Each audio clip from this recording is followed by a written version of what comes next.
Hello, എല്ലാവർക്കും സുഖമല്ലേ? നമുക്ക് കിച്ചണിലെ മന്ത്ലി ക്ലീനിങ്ങിലോട്ട് കടന്നാലോ? ഒരു ഡീപ്പ് ക്ലീനിങ് ആയിക്കോട്ടെ. എല്ലാവരും ഡെയിലി ക്ലീൻ ചെയ്യും. എന്നാലും നമ്മൾ ഇലക്ട്രോണിക് ഉപകരണങ്ങളൊക്കെ ഉണ്ടല്ലോ കിച്ചണിൽ, അതൊക്കെ മന്ത്ലി നന്നായിട്ട് ക്ലീൻ ചെയ്യണം. ഞങ്ങൾക്ക് ഇന്ന് സ്റ്റാർട്ട് ചെയ്താലോ? അപ്പം നമ്മുടെ കിച്ചണിൽ ഉപയോഗിക്കുന്ന പിഴിയുന്ന പുളിയുണ്ടല്ലോ, അത് ഞാൻ എൻ്റെ വേസ്റ്റ് എടുത്ത് ഫ്രിഡ്ജിൽ സൂക്ഷിക്കാറുണ്ട് കേട്ടോ. അപ്പോൾ അതിൽ നിന്ന് സ്റ്റാർട്ട് ചെയ്യാം. നമുക്ക് ആദ്യം കിച്ചണിലെ ബർണർ ഉണ്ടല്ലോ, അത് നന്നായിട്ട് ക്ലീൻ ചെയ്തിട്ടാലോ? അപ്പോൾ ഞാൻ കുറച്ച് ഇങ്ങനെ പിഴിഞ്ഞ പുളിയും കുറച്ച് ഉപ്പും, ഞാൻ കല്ലുപ്പാണ് ഉപയോഗിക്കുന്നത് കേട്ടോ. പിന്നെ അതിൻ്റെ കൂട്ടത്തിൽ നമ്മുടെ ഹാൻഡ് വാഷോ ഡിഷ് വാഷോ എന്ത് വേണമെങ്കിലും ഉപയോഗിക്കാം. അപ്പോൾ ആ ലിക്വിഡിലോട്ട് നമുക്ക് കുറച്ച് വെള്ളമൊക്കെ ആഡ് ചെയ്തിട്ട് നമുക്ക് നമ്മൾ ബർണർ നന്നായിട്ട് ഡിപ്പ് ചെയ്ത് വയ്ക്കാം. അപ്പോൾ അത് കുറച്ച് നേരം അവിടെ ഇരിക്കട്ടെ. ഇനി നമ്മുടെ ആ സ്റ്റാൻഡും കൂടെ ഒന്ന് ക്ലീൻ ചെയ്യാം. അപ്പോൾ ഞാൻ വാഷ് ബേസിൻ്റെ ലിഡ് അടച്ചു വെച്ചിട്ടുണ്ട്. അപ്പോൾ നമുക്ക് വെള്ളം അതിനകത്ത് സ്റ്റോർ ചെയ്യാൻ പറ്റും. അത് നന്നായിട്ട് സ്റ്റോർ ചെയ്ത് കുറച്ച് വെള്ളം ആയതിനു ശേഷം ഞാൻ അതിനകത്തോട്ട് നമ്മുടെ ഹാൻഡ് വാഷാണ് ഒഴിക്കുന്നത് കേട്ടോ. ഏത് ലിക്വിഡ് ഒഴിച്ചാലും മതി. അതും കുറച്ച് നേരം നമുക്കൊന്ന് ഡിപ്പ് ചെയ്ത് വച്ചേക്കാം. ഇന്ന് നമുക്കൊരു DIY ക്ലീനിങ് ലിക്വിഡ് ഞാൻ ഉണ്ടാക്കണേ. ആസ് യൂഷ്വൽ കുറച്ച് വെള്ളം, വിനാഗിരി, ആവശ്യത്തിന് വിനാഗിരി, പിന്നെ അതിൻ്റെ കൂട്ടത്തിൽ നമ്മൾ ഡിഷ് വാഷ്, കൂടാതെ ഒരു ഐറ്റം കൂടെ ഞാൻ പുതുതായിട്ട് ആഡ് ചെയ്യുന്നുണ്ട്. നമ്മുടെ പേസ്റ്റ്, ഏത് പേസ്റ്റും ആയിക്കോട്ടെ കേട്ടോ, ആ പേസ്റ്റും കൂടെ ആഡ് ചെയ്തിട്ട് നന്നായിട്ടൊന്ന് ഷേക്ക് ചെയ്തെടുക്കുക. അപ്പം നമ്മൾ DIY ക്ലീനിങ് ലിക്വിഡ് റെഡിയായി കേട്ടോ. ഈ ലിക്വിഡ് നമുക്ക് എവിടെ വേണമെങ്കിൽ നമ്മൾ കിച്ചൻ്റെ കൗണ്ടർ ടോപ്പിലോ ഡൈനിങ് ടേബിളോ എവിടെ വേണമെങ്കിൽ നന്നായി തുടച്ച് ക്ലീൻ ചെയ്തെടുക്കാം. അപ്പോൾ ഞാൻ ബർണറിൽ ആദ്യം നന്നായിട്ട് സ്പ്രേ ചെയ്ത് ഒന്ന് സോക്ക് ചെയ്യാൻ വയ്ക്കുകയാണ്. കുറച്ച് നേരം ഇരിക്കട്ടെ. ആ സമയത്ത് നമ്മുടെ ഡിപ്പ് ചെയ്ത് വെച്ച സ്റ്റാൻഡ് നമുക്കൊന്ന് സ്ക്രബ്ബർ ഇട്ട് നന്നായിട്ടൊന്ന് വലിയ അഴുക്കൊന്നുമില്ല, എന്നാലും ഒക്കെ നല്ല ഉരച്ച് ഞാനും വച്ചിട്ടുണ്ട്. ഞാൻ ഇത് കിച്ചണിൽ ഉപയോഗിക്കുന്ന ഒരു മാറ്റാണ് കേട്ടോ, കൗണ്ടർ ടോപ്പിൽ. ഇത് ഞാൻ മീഷോയിൽ നിന്ന് വാങ്ങിച്ചതാണ് കേട്ടോ. ഇതിന് 200 100 കണ്ടേ ഉള്ളൂ കേട്ടോ. അപ്പോൾ ഈ മാറ്റിൻ്റെ ഗുണമെന്ന് വെച്ചാൽ നമുക്ക് അത്യാവശ്യം ഒത്തിരി പാത്രങ്ങളല്ല, കുറച്ച് പാത്രങ്ങളൊക്കെ നമുക്ക് കൗണ്ടർ ടോപ്പിൽ ഇങ്ങനെ വയ്ക്കത്തില്ലേ നമ്മൾ. അപ്പോൾ നമുക്ക് ഈ മാറ്റിൻ്റെ മുകളിലോട്ട് വെച്ചാൽ മതി. അപ്പം കൗണ്ടർ ടോപ്പിൽ വെള്ളമൊന്നും ആവാതെ ഉള്ളൂ. പക്ഷേ കുറച്ച് പാത്രമേ വയ്ക്കാൻ പറ്റുള്ളൂ. ഒത്തിരി പാത്രങ്ങളൊന്നും അങ്ങനെ നമുക്ക് കഴുകി വയ്ക്കുമ്പം ഇതിനകത്ത് നിൽക്കത്തില്ല കേട്ടോ. അങ്ങനെ ഒരു ഫോൾട്ട് ഇതിനകത്തുണ്ട്. അപ്പോൾ ഒത്തിരി പാത്രങ്ങൾ കഴുകണമെങ്കിൽ നമുക്ക് ഒരു ഡിഷിൻ്റെ ഒരു സെറ്റ് ഉണ്ടല്ലോ, ഇങ്ങനെ ഡ്രെയിൻ ആയി പോകുന്ന ആ ബാസ്ക്കറ്റ് തന്നെ വാങ്ങിക്കേണ്ടി വരും കേട്ടോ.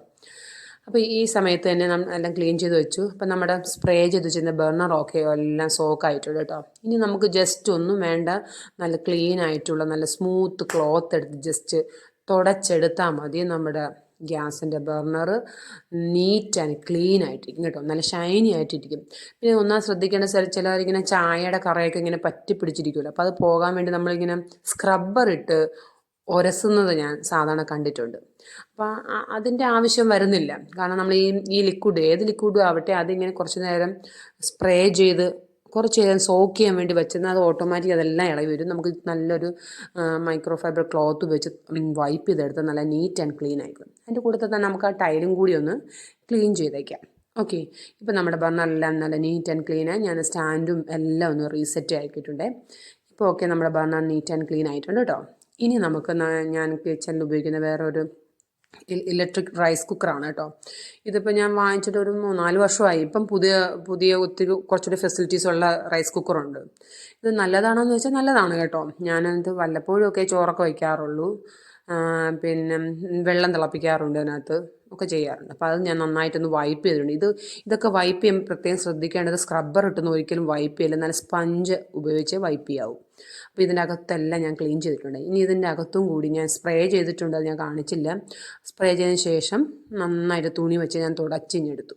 ഓക്കെ, അപ്പോൾ അതിനകത്തൊന്നും വെള്ളം ആവാൻ പാടില്ല. ഇത് അതിൻ്റെ കൂടെ ഉള്ള ഒരു സ്റ്റീമറാണ് കേട്ടോ, നമുക്ക് സ്റ്റീം ചെയ്യാനും പറ്റും ഇതിനകത്ത് കേട്ടോ. അപ്പോൾ അത് ഓൾറെഡി സെറ്റായി. ഇനി ഞാൻ എപ്പോഴും അരി വയ്ക്കുന്നതിനകത്താണ് കേട്ടോ, ചാക്സൺ പ്രഷർ കുക്കറിലാണേ. അപ്പോൾ നമുക്ക് അരി തിളപ്പിച്ച് നേരെ ഇതങ്ങ് എടുത്ത് വെച്ചാൽ മതി. ഇതും നന്നായിട്ട് നമ്മൾ സ്ക്രബ്ബർ ഇട്ടൊന്നും ഒരിക്കലും ആരും തേച്ചൊരച്ച് കഴിയുകയേ ചെയ്യരുത്. അതിൻ്റെ ഒന്നും ആവശ്യമില്ല. ജസ്റ്റ് നനഞ്ഞു തുണിയിട്ട് നന്നായിട്ട് വൈപ്പ് ചെയ്താൽ മതി. ഞാനിപ്പോൾ ഒന്ന് സ്പ്രേ ചെയ്തിട്ടുണ്ട്. നമ്മൾ ആ ലിക്വിഡ് തുണിയിലൊന്ന് സ്പ്രേ ചെയ്തിട്ട് നന്നായിട്ട് ക്ലോത്ത് വെച്ച് തുടച്ചെടുക്കുന്നുണ്ട്. അതിനുശേഷം നല്ല ഉണങ്ങിയ ഒരു തുണി വെച്ച് ഞാൻ നന്നായിട്ട് തുടച്ചെടുക്കുന്നുണ്ട്. അപ്പോൾ നമ്മൾ ഇതൊക്കെ നന്നായിട്ട് ക്ലീൻ ആയിക്കോളും കേട്ടോ, നല്ല തിളങ്ങി തന്നെ ഇരുന്നോളും കേട്ടോ. അല്ലാതെ ആരും സ്ക്രബ്ബറൊന്നും ഉപയോഗിച്ചൊന്നും ഇതൊന്നും ക്ലീൻ ചെയ്യരുത് കേട്ടോ. അപ്പോൾ അത് ഓൾറെഡി സെറ്റായി. ഇനി നമുക്ക് ഫൈനൽ നമ്മുടെ ഫ്രിഡ്ജിലോട്ട് കിടക്കാം. ഫ്രിഡ്ജ് എപ്പോഴും മന്ത്ലി നിങ്ങൾക്ക് സമയം അനുസരിച്ച് ഞാൻ മന്ത്ലിയാണ് ഡീപ്പ് ക്ലീൻ ചെയ്യുന്നത് കേട്ടോ. അല്ലാത്തപ്പം ജസ്റ്റ് തുടച്ചൊക്കെ എടുക്കും. അതിൻ്റെ വിൻഡോസ് വെച്ച് ഗ്ലാസി ആയതുകൊണ്ട് നല്ല സ്മൂത്ത്. വീണ്ടും ഞാൻ ആ ലിക്വിഡ് തന്നെയാണ് സെയിം ഉപയോഗിക്കുന്നത് കേട്ടോ. ഇനി എല്ലാ പാത്രങ്ങളെല്ലാം ഞാനൊന്ന് മാറ്റിയിട്ട് എല്ലാ ഡിഷും ഞാൻ ഓൾറെഡി സ്വിച്ച് ഓഫ് ചെയ്തിട്ടുണ്ട് കേട്ടോ. ഫ്രിഡ്ജിൻ്റെ സ്വിച്ച് ഓഫ് ചെയ്ത ശേഷമേ നിങ്ങൾ ഡീപ്പ് ക്ലീനിങ്ങിലോട്ട് കടക്കാവൂ. അപ്പോൾ ഞാൻ ഓൾറെഡി ആ ഗ്ലാസ് ടോപ്പൊന്നും എടുക്കുന്നില്ല കേട്ടോ. ഞാൻ അത് അത്രയ്ക്ക് പൊടിയൊന്നുമില്ല. ഞാൻ ഓൾറെഡി വീക്ക്ലി അതൊക്കെ എടുത്ത് ക്ലീൻ ചെയ്യുന്നതുകൊണ്ട് അങ്ങനെ ഒത്തിരി അഴുക്കൊന്നുമില്ല. ഞാൻ അതേ സെയിം ലിക്വിഡ് തന്നെ നന്നായിട്ട് സ്പ്രേ ചെയ്തിട്ടുണ്ട് കേട്ടോ. സ്പ്രേ ചെയ്ത് നന്നായിട്ട് ജസ്റ്റ് വൈപ്പ് ചെയ്യേണ്ട ആവശ്യമേ ഉള്ളൂ. അങ്ങനെ വലിയ വൃത്തികേടൊന്നും ഇല്ല. നമ്മൾ വീക്കിലിയൊക്കെ ക്ലീൻ ചെയ്യുന്നതുകൊണ്ട് വീക്കിലി ക്ലീൻ ചെയ്താൽ നമുക്ക് ഒത്തിരി ബുദ്ധിമുട്ടില്ലാതെ മന്ത്ലി ക്ലീനിങ്ങും വളരെ ഈസി ആയിട്ട് ചെയ്യാൻ പറ്റും കേട്ടോ. ജസ്റ്റ് ഒന്ന് വൈപ്പ് ചെയ്തെടുക്കേണ്ട ആവശ്യം മാത്രമേ ഉള്ളൂ. ഈ വെജിറ്റബിളിൻ്റെ ഫ്രൂട്ട്സിൻ്റെ ബാസ്ക്കറ്റ് ഞാൻ ക്ലീൻ ചെയ്യുന്നില്ല. ഓൾറെഡി വെജിറ്റബിൾസ് വാങ്ങിച്ചപ്പോൾ ഞാൻ ആ ബാസ്ക്കറ്റ് ക്ലീൻ ചെയ്താണ് വച്ചത്. ഇനി നമ്മുടെ ഈ ഡോർ ഹാൻഡിലും കൂടെ ഒന്ന് നീറ്റ് ആൻഡ് ക്ലീൻ ആക്കി വയ്ക്കാം. ഞാൻ എൻ്റെ നെയിൽ പോളിഷ് എല്ലാം ഫ്രിഡ്ജിലാണ് സൂക്ഷിക്കുന്നത്. ഇതുപോലെ തന്നെ ഞാൻ പുളി പിഴിഞ്ഞ് വയ്ക്കുന്നത് പോലെ തന്നെ നമ്മൾ വേസ്റ്റ് ആയിട്ടുള്ള നാരങ്ങയുടെ പീലും ഞാൻ എടുത്ത് ഫ്രിഡ്ജ് സൂക്ഷിക്കാറുണ്ട്. അതെന്തെന്നറിയാമോ? അതിൻ്റെ ആ ലിക്വിഡ് വെച്ച് നമ്മൾ ടാപ്പെല്ലാം നന്നായിട്ട് ക്ലീൻ ചെയ്യാൻ പറ്റും കേട്ടോ. വേറെ ലിക്വിഡോ എക്സ്ട്രാ കെമിക്കലായിട്ടുള്ള ഒരു ഐറ്റംസും വേണ്ട. ഇത് വെച്ച് ജസ്റ്റ് ഒന്ന് സ്ക്രബ് ചെയ്ത് കൊടുത്തിട്ട് നന്നായിട്ട് വെള്ളം ഉപയോഗിച്ച് കഴുകി നല്ലൊരു തുണി വെച്ച് തുടച്ചെടുത്താൽ നമ്മുടെ പൈപ്പൊക്കെ നല്ല വെട്ടി തിളങ്ങും കേട്ടോ. ഒന്ന് ട്രൈ ചെയ്ത് നോക്കണേ.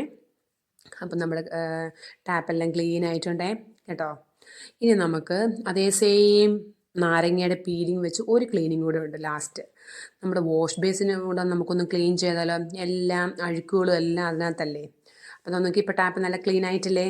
ഓക്കെ, ഇനി നമുക്ക് വാഷ് ബേസിനും കൂടെ ഒന്ന് ക്ലീൻ ചെയ്യാം. ഞാൻ ആദ്യം ആ ലിഡ് അങ്ങ് അടച്ചു വയ്ക്കണേ.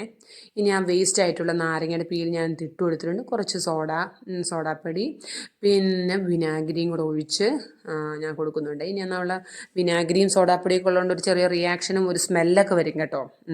അപ്പോൾ അതുകൊണ്ട് കൈ വെച്ചൊന്നും ആരും ക്ലീൻ ചെയ്യാൻ നിൽക്കണ്ട.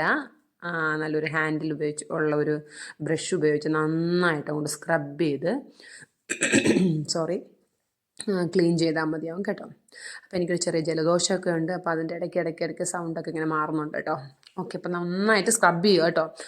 വലിയ ആയാസമൊന്നും വേണ്ട, എന്നാലും കുഴപ്പമില്ല. കുറച്ച് കഴിയുമ്പോൾ നിങ്ങൾക്ക് മനസ്സിലാവും കേട്ടോ നമ്മൾ വിനാഗിരിയുടെ പവർ എന്താണെന്ന് കേട്ടോ. ഇനി ആ ലിഡൊക്കെ മാറ്റി അതിനകത്ത് നെറ്റൊക്കെ ഉണ്ടല്ലോ അതും അതിൻ്റെ അകത്തോട്ടും ഒക്കെ നമ്മൾ ബ്രഷ് ഇട്ട് നന്നായിട്ടൊന്ന് ബ്രഷ് ചെയ്ത് നന്നായിട്ട് എടുക്കും. അപ്പോൾ ഈ സോഡാപ്പൊടിയും വിനാഗിരി ഞാൻ പറയണ്ടല്ലോ, അതിൻ്റെ ആ റിയാക്ഷൻ എല്ലാം ഓട്ടോമാറ്റിക് ഇളകി പൊയ്ക്കോളും കേട്ടോ. അപ്പം ഇത് മന്ത്ലിയൊക്കെ ഒന്ന് ചെയ്ത് കഴിഞ്ഞാൽ നമ്മുടെ എല്ലാം നല്ല ക്ലീൻ ആയിട്ടിരിക്കും കേട്ടോ. ഇനി നമുക്കെല്ലാം ഒന്ന് കഴിഞ്ഞ് ഞാൻ ബ്രഷ് ആദ്യമേ കഴുകിഞ്ഞെടുത്തു കേട്ടോ. എന്നിട്ട് നമുക്ക് വാഷ് ബേസിൻ നന്നായിട്ട് വെള്ളം ഉപയോഗിച്ച് കഴുകി എടുക്കാം കേട്ടോ. ഇനി ക്ലോത്ത് വെച്ച് നല്ല വൃത്തിയായിട്ട് ഞാൻ തുടച്ചെടുത്തിട്ടുണ്ടേ കേട്ടോ. ക്ലീൻ ആയിട്ടുണ്ട് കേട്ടോ. ഞാൻ കാണിച്ചു തരാം, നിങ്ങൾക്ക് കാണുമ്പോൾ മനസ്സിലാവും നന്നായിട്ട് ക്ലീൻ ആയിട്ടുണ്ട്. അപ്പം ഇത് വാഷ് ബേസിൻ എല്ലാവരും എപ്പോഴും ക്ലീൻ ചെയ്യും. എന്നാൽ ഒരു ഡീപ്പ് ക്ലീനിങ്ങിന് അത്യാവശ്യമാണ് കേട്ടോ. ആ വാഷ് ബേസിൻ്റെ അകത്തോട്ടൊക്കെ എണ്ണയും മെഴുക്കും ഒക്കെ കാണും. അപ്പം നന്നായിട്ട് കഴുകണം, അല്ലെങ്കിൽ പാറ്റയുടെ ശല്യമൊക്കെ ഉണ്ടാകും. ഇപ്പം എങ്ങനെയുണ്ട് റിസൾട്ട്?